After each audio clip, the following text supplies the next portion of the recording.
Perkenalkan, nama saya Reva Fitriana Putri Sonia dengan NPM akhir 099. Perkenalkan, nama saya Novi Sulistiani dengan NPM akhir 108. Perkenalkan, saya Dil Alia Puspita dengan NPM akhir 162. Saya Tarifa Farabadia dengan NPM 23013010163. Perkenalkan, nama saya Baginda Ulil Albab, NPM 167. Perkenalkan, nama saya Azalia Syarifah Kamil dengan NPM 23013010183. Perkenalkan, nama saya Firmanda Trikusuma Wulandari dengan nomor NPM 23013010192. Saya akan menjelaskan mengenai hakikat kepemimpinan. Kepemimpinan adalah inti dari kesuksesan organisasi, baik itu tim, unit militer, maupun perusahaan. Di Irak, misalnya, ketika tentara Amerika Serikat berusaha melatih pasukan Irak, kesuksesan atau kegagalan unit tersebut sangat bergantung kepada kemampuan komandan mereka. Para penasihat militer menekankan pentingnya mencari dan memperkuat pemimpin yang baik. Hal serupa berlaku di dunia bisnis, di mana evaluasi terhadap eksekutif senior perusahaan menjadi faktor penentu dalam investasi saham. Dari berbagai pemikiran tentang kepemimpinan, ada 3 aspek yang paling menonjol, adalah manusia, pengaruh, serta tujuan. Kepemimpinan melibatkan kemampuan memengaruhi orang lain untuk mencapai tujuan organisasi. Untuk mencapai tujuan organisasi, dan hal yang ini dilakukan melalui interaksi manusia yang timbal balik. Oleh karena itu, kepemimpinan bukan hanya tentang administrasi atau pemecahan masalah, melainkan tentang hubungan antar manusia yang dirancang untuk mencapai tujuan bersama. Selanjutnya, saya akan menjelaskan mengenai kepemimpinan masa kini. Kepemimpinan masa kini mengalami perubahan signifikan sebagai respon terhadap lingkungan yang dinamis. Faktor-faktor seperti teknologi, ekonomi, tenaga kerja, serta nilai-nilai sosial dan budaya telah memengaruhi pendekatan dan model kepemimpinan yang efektif. Salah satu aspek penting adalah transisi menuju pendekatan posteroik, di mana pemimpin tidak lagi dianggap sebagai pahlawan yang menyelamatkan, namun lebih pada tindakan-tindakan subtil, kolaboratif, dan bersifat terintegrasi dalam menjalankan kepemimpinan sehari-hari. Konsep ini menekankan kerendahan hati sebagai ciri utama pemimpin, di mana pemimpin tidak lagi dianggap menjadi pusat perhatian, tetapi lebih fokus pada pengembangan potensi orang lain dan pencapaian tujuan organisasi secara bersama-sama. Nah, muncul 2 pendekatan yang sejalan dengan kepemimpinan masa kini, yaitu kepemimpinan tingkat 5 dan kepemimpinan interaktif. Kepemimpinan tingkat 5 yang dipopulerkan oleh Jim Collins menekankan hilangnya ego dan komitmen kuat terhadap kebaikan organisasi sebagai ciri utama pemimpin. Pemimpin tingkat 5 cenderung rendah hati, mengakui kontribusi orang lain dalam kesuksesan, dan berfokus pada pembangunan organisasi yang kuat dan berkelanjutan. Mereka tidak hanya mengejar keberhasilan pribadi, tetapi juga menciptakan tim pemimpin yang solid untuk memastikan kelangsungan organisasi. Selain itu, ada kepemimpinan interaktif yang menekankan pada pendekatan konsensual dan kolaboratif dalam memimpin. Pemimpin interaktif lebih condong kepada pembinaan hubungan daripada menggunakan kekuasaan formal untuk mencapai tujuan. Ini seringkali terlihat dalam kemampuan pemimpin, terutama perempuan, dalam memotivasi, berkomunikasi, dan membangun hubungan yang baik. Meskipun demikian, laki-laki pun dapat menjadi pemimpin interaktif dengan memperlihatkan sikap rendah hati, perhatian terhadap orang lain, dan kemampuan membangun hubungan yang efektif. Dari manajemen ke kepemimpinan. Manajemen dan kepemimpinan mencerminkan 2 rangkaian kualitas dan keterampilan yang sering bertumpang tindih dalam pribadi seseorang. Seseorang bisa lebih cenderung kepada satu rangkaian kualitas. Namun, seorang manajer idealnya mencapai keseimbangan kualitas manajer maupun pemimpin. Perbedaan utama antara manajemen dan kepemimpinan adalah manajemen mengutamakan stabilitas, ketertiban, dan pemecahan masalah di struktur dan sistem organisasi yang ada. Kepemimpinan tidak dapat menggantikan manajemen, melainkan harus melengkapinya. Karakter kepemimpinan. Berbagai upaya awal untuk memahami kesuksesan kepemimpinan berfokus kepada karakter pemimpin. Karakter atau traits adalah ciri pribadi pemimpin yang menonjol, seperti kecerdasan, kejujuran, kepercayaan diri, dan bahkan penampilan. Karakter-karakter tersebut tidak berdiri sendiri. Kepatuhan suatu karakter atau kumpulan karakter bergantung kepada situasi kepemimpinan. Kemudian, pendekatan perilaku.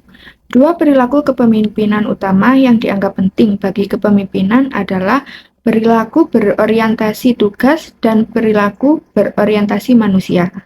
Oleh karena itu, banyak upaya untuk memahami kepemimpinan menggunakan kedua mata kategori ini sebagai dasar penelitian dan perbandingan.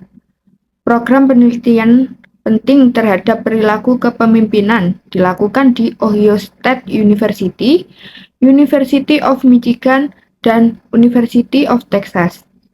Yang pertama, penelitian Ohio State. Penelitian ini mengidentifikasi dua perilaku utama, yaitu pertimbangan dan struktur permulaan. Pertimbangan atau consideration masuk ke dalam kategori perilaku berorientasi manusia, yang berarti sejauh mana pemimpin memikirkan bawahan, menghargai pikiran dan perasaan mereka, dan juga membangun rasa saling percaya.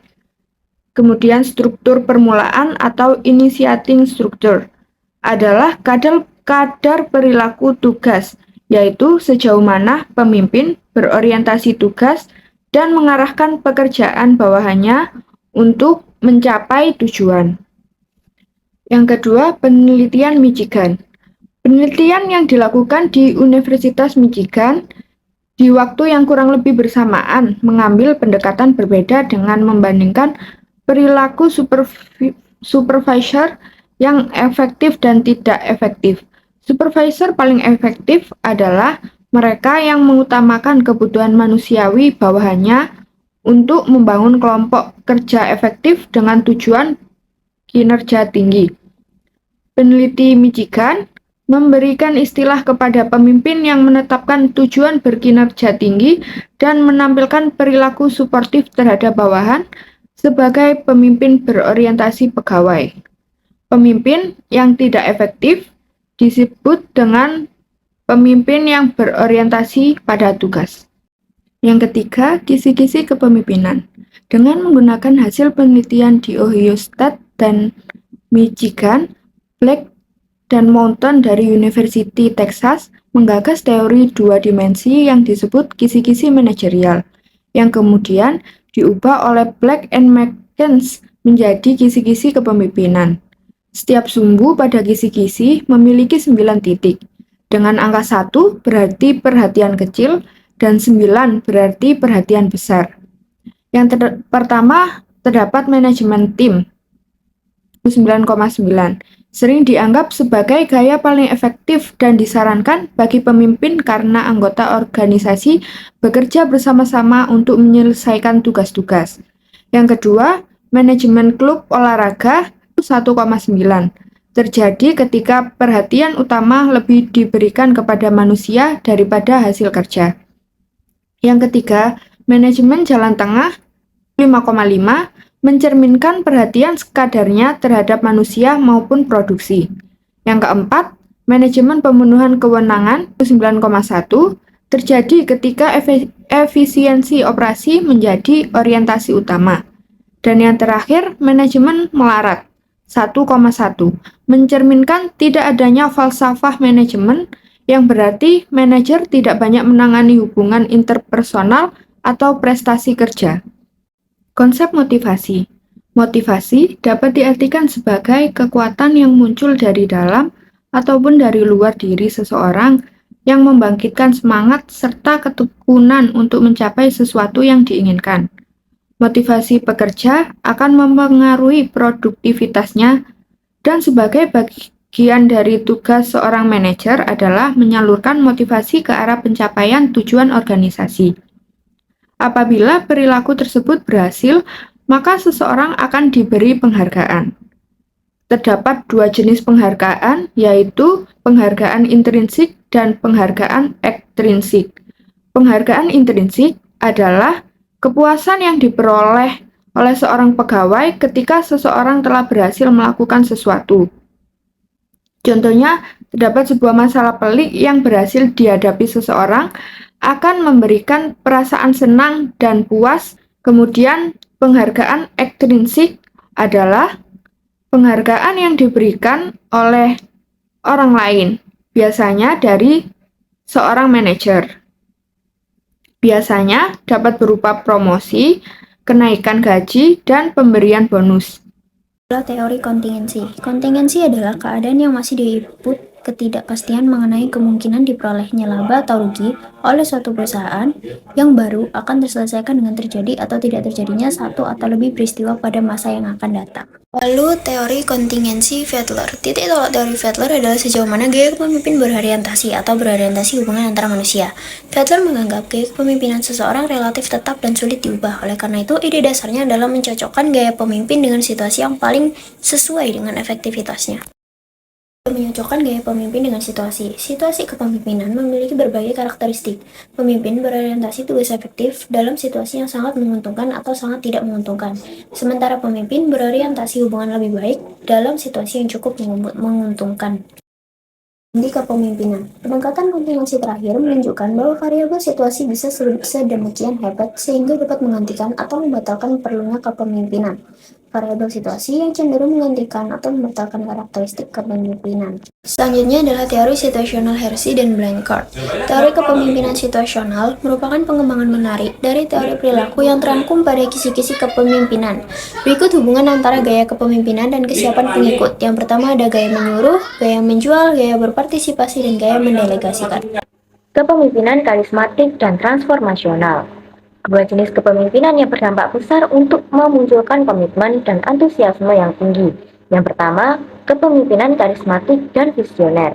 Pemimpin karismatik atau charismatic leader mampu menginspirasi dan memotivasi orang untuk melakukan sesuatu melebihi kemampuannya, meski dihadapkan dengan halangan dan pengorbanan pribadi. Dampak pemimpin karismatik biasanya muncul setelah menyatakan visi mulia yang dirasakan oleh semua pegawai, menampilkan kemampuan memahami dan berempati terhadap pengikut, dan memperdayakan dan mempercayai bawahan untuk mencapai hasil. Para pemimpin karismatik ahli dalam seni kepemimpinan visioner. Visi adalah masa depan yang menarik dan ideal, yang dapat dipercaya namun belum tercapai. Visi merupakan bagian penting dari kepemimpinan karismatik maupun transformasional. Pemimpin visioner berbicara lewat hati kepada pegawai dengan membiarkan mereka menjadi bagian dari sesuatu yang lebih besar dari diri mereka. Ketika orang lain melihat halangan atau kegagalan, mereka melihat kemungkinan dan harapan. Lalu yang kedua, ada kepemimpinan transformasional dan kepemimpinan transaksional. Pemimpin transformasional menginspirasi pengikut mereka tidak hanya untuk mempercayai dirinya secara pribadi, namun mempercayai potensi mereka sendiri untuk membayangkan dan menciptakan masa depan organisasi yang lebih baik. Pemimpin transformasional menciptakan perubahan besar baik dalam diri pengikut maupun organisasi mereka. Pemimpin transformasional mampu memimpin perubahan misi, strategi, struktur, dan budaya di organisasi. Di samping mendorong inovasi di bidang produk dan teknologi, kepemimpinan transformasional dapat dipahami dengan lebih baik dengan membandingkannya dengan kepemimpinan transaksional. Pemimpin transaksional memperjelas peran dan persyaratan tugas bawahan, memelopori struktur, memberikan imbalan yang sesuai, dan mencoba memahami dan memenuhi kebutuhan sosial bawahan. Pemimpin transaksional unggul dalam fungsi-fungsi manajemen. Pemimpin transaksional banyak menekankan aspek-aspek non-pribadi dari kinerja, seperti rencana, jadwal, dan anggaran. Berikutnya yaitu kepengikutan. Kepemimpinan memang penting, namun tanpa adanya pengikut yang efektif, tidak ada organisasi yang dapat bertahan. Pemimpin dapat membangun pemahaman tentang pengikut mereka dan cara membantu mereka agar lebih efektif dalam menjalankan tugasnya. Model kepengikutan sendiri memiliki 5 gaya pengikut yang dikategorikan dalam 2 dimensi. Dimensi yang pertama yaitu berpikir kritis dan mandiri, yang berkebalikan dengan berpikir tidak kritis dan bergantung. Pemikir kritis mandiri ini menyadari dampak perilaku mereka sendiri dan orang lain dalam mencapai tujuan organisasi. Mereka mampu menimbang dampak keputusan mereka diri sendiri maupun atasan mereka, serta memberi kritik membangun, kreativitas, dan inovasi. Sebaliknya, pemikir tak kritis dan bergantung tidak memikirkan kemungkinan melebihi perintah yang ia terima, dan tidak ikut serta dalam membangun organisasi. Lalu dimensi yang kedua adalah perilaku aktif yang berkebalikan dengan perilaku pasif. Pengikut yang aktif itu biasanya berpartisipasi penuh di organisasi, berperilaku melebihi batas pekerjaannya, menunjukkan rasa kepemilikan, dan memelopori pemecahan masalah dan pengambilan keputusan.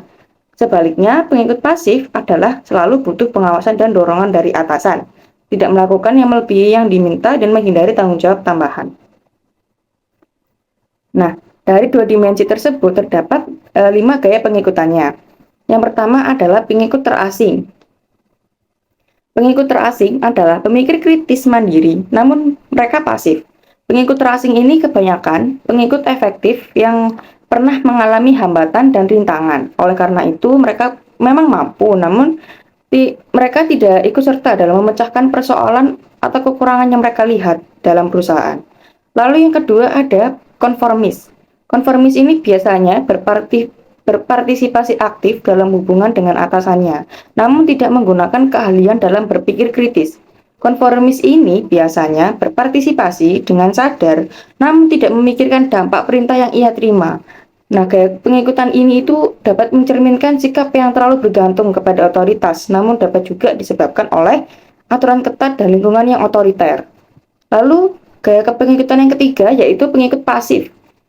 Pengikut pasif ini tidak menunjukkan berpikir kritis dan mandiri maupun berpartisipasi secara aktif. Orang-orang ini biasanya menunjukkan sikap yang tidak inisiatif maupun rasa tanggung jawab. Kegiatan mereka itu terbatas pada apa yang diminta kepada dirinya. Lalu, yang keempat ada pengikut efektif. Pengikut efektif adalah pemikir kritis dan mandiri sekaligus aktif di organisasi. Pengikut efektif ini memperlakukan semua orang dengan sama. Mereka mampu melakukan manajemen diri, mengetahui kelebihan dan kekurangan diri, berkomitmen terhadap sesuatu, dan bekerja berorientasikan kompetensi, solusi, dan dampak positif.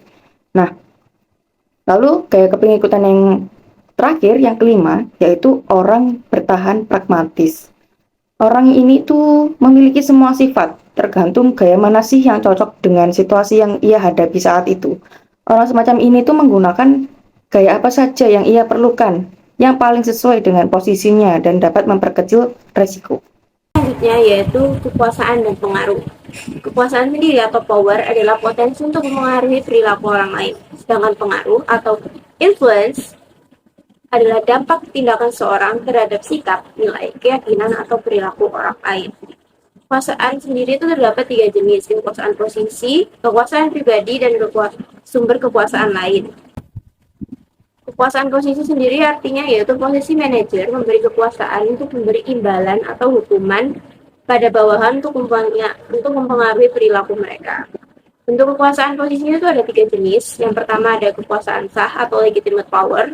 Yang kedua yaitu kekuasaan imbalan. Kekuasaan imbalan yaitu reward power. Dan yang ketiga yaitu kekuasaan hukuman atau coercive power.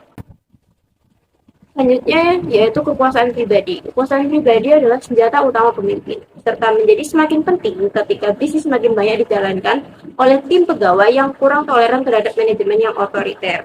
Adapun jenis-jenisnya yaitu yang pertama ada kekuasaan ahli atau expert power, dan yang kedua kekuasaan rujukan atau reference power. Lalu jenis yang terakhir yaitu sumber kekuasaan lain. Sumber-sumber kekuasaan lain yaitu yang tidak berhubungan dengan orang atau posisi tertentu, melainkan peran yang dimiliki seseorang di keseluruhan fungsi organisasi. Adapun jenis-jenisnya yaitu yang pertama upaya pribadi, yang kedua jaring hubungan, dan yang ketiga yaitu informasi. Selanjutnya yaitu materi tentang taktik pengaruh interpersonal. Jadi pemimpin itu sering menggunakan gabungan antara strategi pengaruh dan orang yang dianggap memiliki kekuasaan dan pengaruh yang lebih besar. Biasanya adalah mereka yang menggunakan taktik yang beragam. Ada prinsip-prinsip yang sering digunakan yaitu yang pertama, gunakan persuasi yang rasional, dan yang kedua, buat orang lain menyukai Anda, dan yang ketiga, adalah aturan tinggal balik. 4. Bangun aliansi. 5. Minta apa yang Anda inginkan. 6. Manfaatkan kewenangan yang lebih tinggi, dan yang ke-7, berikan imbalan atas perilaku yang Anda inginkan. Kepemimpinan sebagai pelayanan.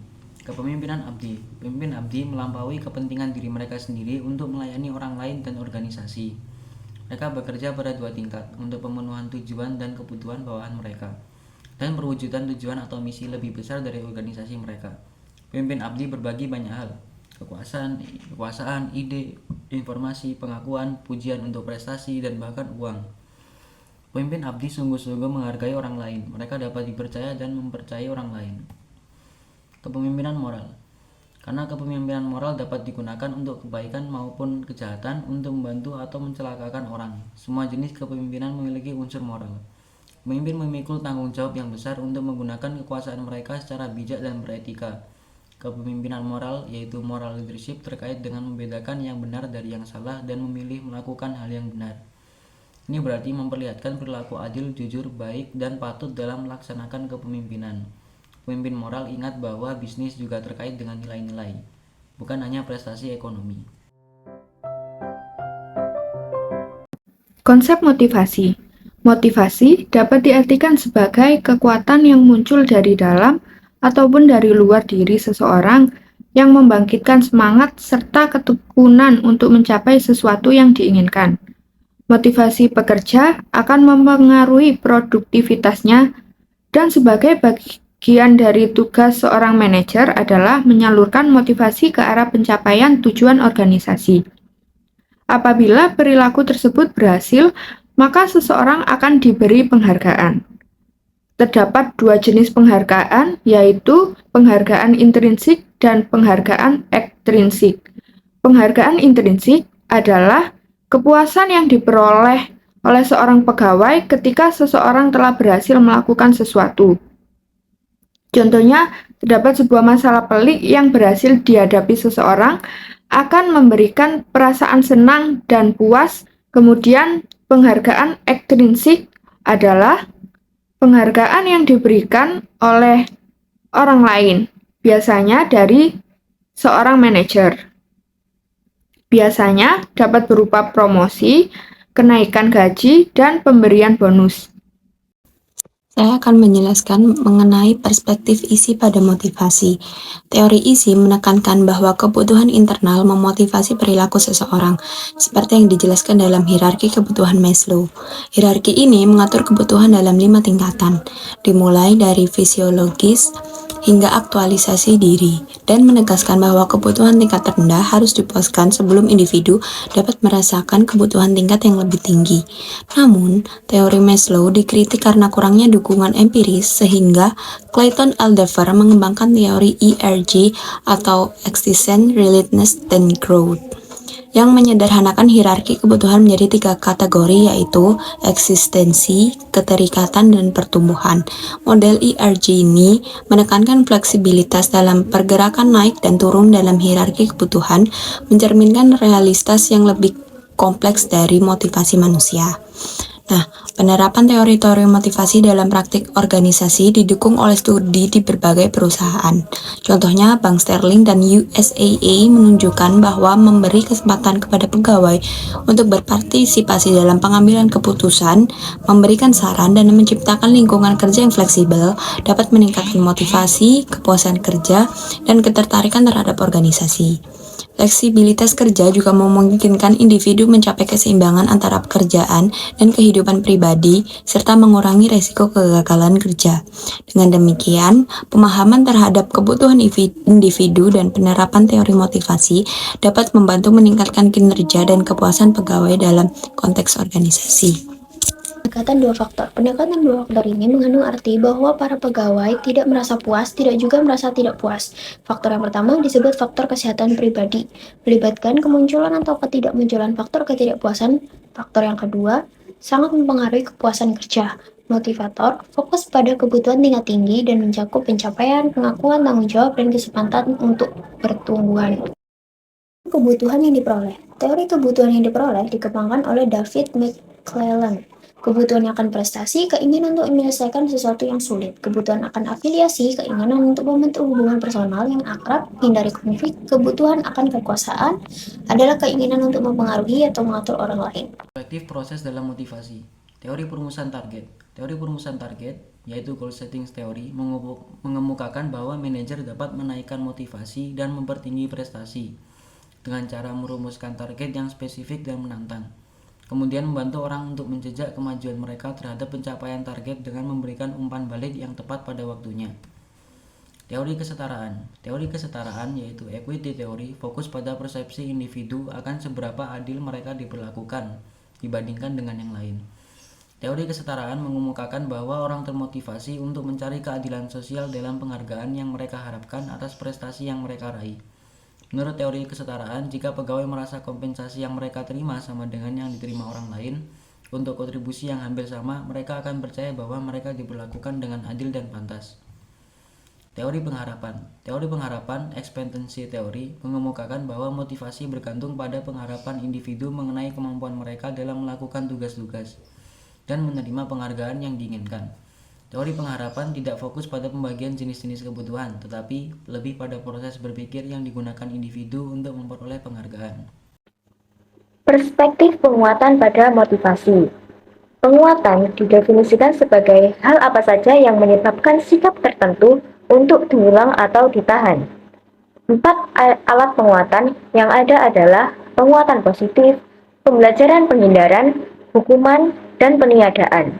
Yang pertama, penguatan positif adalah pemberian kesenangan dan konsekuensi berhadiah sebagai kompensasi atas dilakukannya sikap yang diinginkan. Penelitian menunjukkan bahwa penguatan positif terbukti membantu meningkatkan prestasi. Bahkan penguatan non-finansial seperti umpan balik yang positif, pengakuan sosial, dan perhatian sama efektifnya dengan insentif yang bersifat finansial. Yang kedua, pembelajaran penghindaran adalah penghapusan konsekuensi yang tidak menyenangkan yang menyertai sebuah sikap yang diinginkan. Pembelajaran penghindaran kadang-kadang disebut penguatan negatif. Pembelajaran penghindaran muncul ketika seorang supervisor berhenti mengkritik atau menegur seorang pegawai saat pegawai tersebut berhenti melakukan kesalahan. Yang ketiga adalah hukuman, adalah kerugian atas hasil yang tidak menyenangkan dari seorang pegawai. Hukuman biasanya muncul menyertai sikap yang tidak diinginkan. Penerapan hukuman dalam organisasi bersifat kontroversial dan sering dikritisi karena hukuman tidak dapat menunjukkan mana sikap yang benar. Bagaimanapun, hampir semua manajer menyatakan bahwa mereka merasa pemberian berbagai bentuk hukuman dari mulai teguran verbal sampai pada suspensi atau pemecatan memang diperlukan pada waktu-waktu tertentu.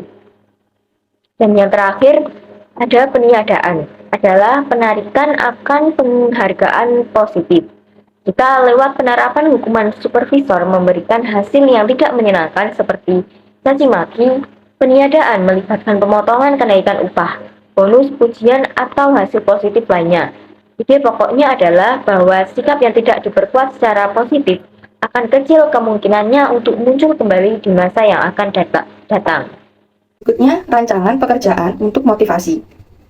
Nah, sebuah pekerjaan dalam suatu organisasi adalah sebuah unit kerja di mana seseorang pekerja dituntut bertanggung jawab atas pelaksanaannya. Pekerjaan adalah pertimbangan yang penting untuk motivasi karena melaksanakan komponen kerja dapat memberikan penghargaan yang memenuhi kebutuhan pegawai. Rancangan pekerjaan atau job design adalah aplikasi dari teori motivasi pada struktur kerja untuk meningkatkan produktivitas dan kepuasan. Nah, rancangan kerja ini memiliki pendekatan-pendekatan yang pada umumnya dibagi menjadi yang pertama ada penyederhanaan pekerjaan. Penyederhanaan pekerjaan atau job simplification itu mengejar efisiensi tugas dengan mengurangi jumlah tugas yang harusnya dilakukan oleh seorang pegawai. Tugas-tugas dirancang agar menjadi lebih sederhana, diulang-ulang, dan terstandarisasi. Saat kerumitan dihilangkan dari sebuah pekerjaan, pegawai itu memiliki waktu yang lebih banyak untuk berkonsentrasi melakukan tugas rutin mereka. Namun teknik motivasi ini terkadang kurang efisien karena orang-orang cepat bosan sehingga bereaksi dengan cara-cara negatif termasuk sabotase, kemangkiran, dan pembentukan serikat kerja. Lalu, pendekatan yang kedua yaitu ada perputaran pekerjaan. Perputaran pekerjaan atau job rotation adalah sistematis memindahkan pegawai dari satu pekerjaan ke pekerjaan lain yang karenanya meningkatkan jumlah tugas-tugas yang berbeda yang dikerjakan oleh seorang pegawai tanpa meningkatkan kompleksitas pekerjaan orang lain. Perputaran pekerjaan ini masih memanfaatkan efisiensi teknis, tetapi aktivitas ini memberikan variasi dan stimulus bagi para pegawai. Lalu yang ketiga ada pemekaran pekerjaan. Pemekaran pekerjaan atau job enlargement menggabungkan beberapa tugas menjadi satu tugas yang baru dan lebih besar. Bukan hanya satu pekerjaan, seorang pegawai dapat memegang tanggung jawab atas 3 atau 4, bahkan atau bisa lebih, dan akan diberikan lebih banyak waktu dalam pengerjaannya. Lalu ada pengayaan pekerjaan atau job enrichment. Pengayaan pekerjaan itu menggabungkan motivator tingkat tinggi ke dalam pekerjaannya, di antaranya tanggung jawab, pengakuan, dan kesempatan untuk tumbuh, belajar, dan melakukan pencapaian. Dalam pengayaan pekerjaan, seorang pegawai itu memiliki kendali atas sumber daya apa yang mereka butuhkan, melakukan pengambilan keputusan, mengalami pertumbuhan pribadi, dan menentukan kerjanya dalam menjalankan tugasnya. Lalu yang terakhir ada model karakteristik pekerjaan. Nah, pendekatan yang paling penting itu model karakteristik dalam merancang pekerjaan. Nah, model karakter pekerjaan atau job karakteristik model itu memiliki 3 bagian utama, yaitu yang pertama ada dimensi pekerjaan inti. Dimensi pekerjaan inti ini memiliki 5 dimensi yang menentukan posisi potensi yang ada dalam sebuah pekerjaan untuk memberikan motivasi kerja. Yang pertama ada variasi keterampilan, yang kedua ada ciri-ciri tugas, yang ketiga ada manfaat tugas, yang keempat ada otonomi, dan yang terakhir ada umpan balik. Lalu yang kedua ada keadaan psikologis kritis. Keadaan psikologis kritis ini mengusulkan bahwa dimensi pekerjaan inti akan lebih terasa memberikan makan ketika individu-individu mengalami 3 keadaan psikologis dalam respon rancangan pekerjaan. Karakteristik otonomi dalam suatu pekerjaan akan mempengaruhi pekerja dengan tanggung jawab yang telah dialami, dan karakteristik umpan balik dari suatu pekerjaan akan memberikan pengetahuan hasil yang sebenarnya pada seorang pekerja. Lalu yang ketiga, ada hasil pribadi dan hasil kerja. Dampak dari 5 karakteristik pekerjaan pada keadaan psikologis akan membuahkan hasil pribadi dan hasil kerja yang terdiri atas motivasi kerja, kinerja tinggi, kepuasan yang tinggi, serta kemangkiran dan pergantian pegawai yang rendah. Lalu, yang terakhir, ada kekuatan kebutuhan pertumbuhan pegawai. Komponen yang paling terakhir dari model karakteristik pekerjaan adalah kekuatan kebutuhan pertumbuhan pegawai, yang berarti bahwa orang-orang memiliki kebutuhan yang berbeda untuk tumbuh dan berkembang. Jika seseorang ingin memuaskan kebutuhan tingkat rendahnya, seperti kebutuhan akan keamanan dan kepemilikan, model karakteristik pekerjaan tidak akan berdampak besar pada orang tersebut. Orang-orang yang sangat ingin tumbuh dan memperluas keahlian mereka akan memberikan respon yang baik pada penerapan model ini dan pada perbaikan dalam pekerjaan inti. Materi selanjutnya yaitu ide inovatif untuk memotivasi. Yang pertama ada memberdayakan orang-orang untuk memenuhi kebutuhan tingkat tinggi, dan yang kedua memberikan makna pada pekerjaan melalui ketertiban. Pemberdayaan sendiri atau empowerment adalah pembagian kekuasaan, pendelegasian kekuasaan atau wewenang pada bawahan dalam sebuah organisasi. Jangan keterlibatan atau engagement pegawai berarti orang-orang menikmati pekerjaan mereka dan merasa puas dengan kondisi kerja mereka, berkontribusi secara antusias untuk memenuhi tujuan tim dan organisasi, dan merasakan kesan kebahagiaan dan komitmen pada organisasi.